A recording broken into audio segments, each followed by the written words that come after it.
আল্লাহ যাকে মাফ করতে চাইবেন তাকে একটা পর্দার আড়ালে নিয়ে যাবেন, জিজ্ঞেস করবেন, এই বান্দা এইসব কাজ করছো। এখন আল্লাহ জিজ্ঞেস করতেছেন, সে তো ভয়তে অস্থির হয়ে যাবে, কেন্দ্রে পাগল হয়ে যাবে, আল্লাহ করে ফেলছি, আবার মাফ করে দাও।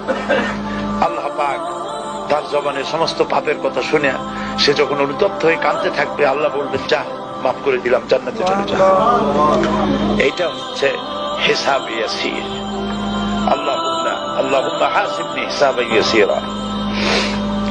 কাবা শরীফ মানুষ যখন তাওয়াফ করে, এই তাওয়াফের ষষ্ঠ তাওয়াফে একটা দোয়া আছে।